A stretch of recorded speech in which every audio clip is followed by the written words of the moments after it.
The new report is seen as part of efforts to address issues of equity, transparency, investment, sustainability and human rights, as it seeks to establish a set of global, common and voluntary principles to safeguard standards and embed justice in the energy transition. The history of mining is not a completely blemishless one with respect to developing countries, the majority of whom are producer countries and hold these minerals. It is the hope that in reading this report, it will inspire people to focus more on ensuring that as we draw on these minerals, we do not disfigure the economies of the producer countries.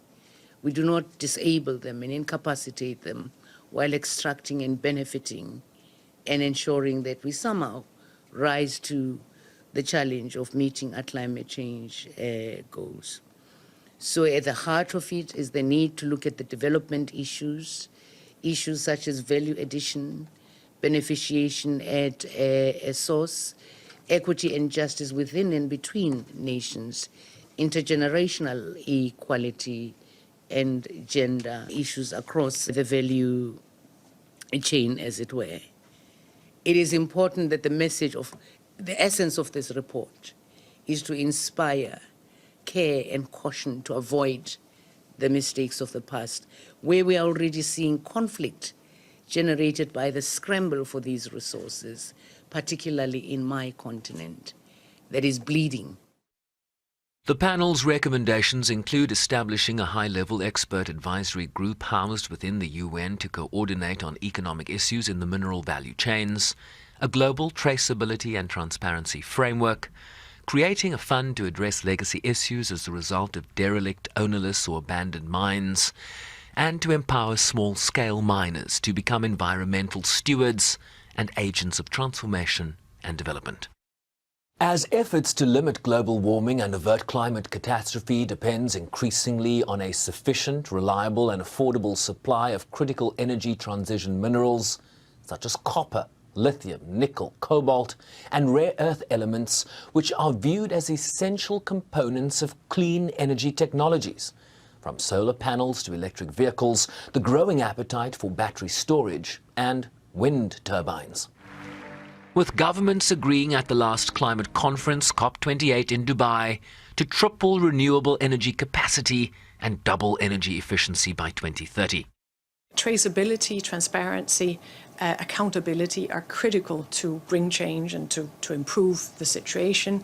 Only if we can trace where are minerals from, what are the value chains, are the value chains sustainable, have rights been respected, has the environment been protected, and we're doing what we can.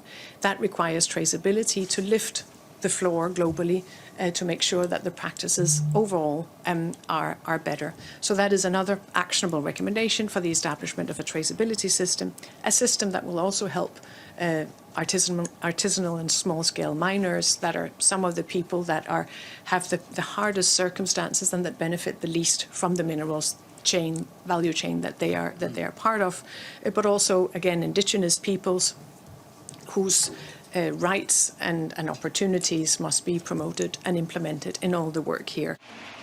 A set of voluntary recommendations seeking to create guardrails for the impending mineral glut based on a renewable future, where translating what's on paper into action will ensure history doesn't repeat itself. It is the existing mechanisms that we have for accountability purposes and pushing states and all players to be able to do the right thing.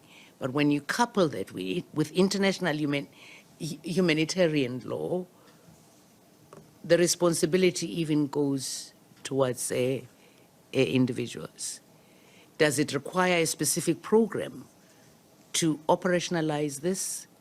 It requires all of us acting together, but all of those that are in positions of holding others to account, using the report to say, we need action. Civil society, you're not moving fast enough on equity and justice and value addition and all of that.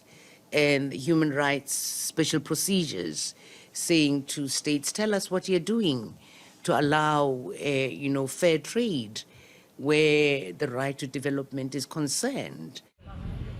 In welcoming the work of the panel and its report, UN Chief Antonio Guterres called on all member states to work to deliver renewable energy that powers a fairer, more just and prosperous future for all. Sherman Bryceby's SABC News, New York.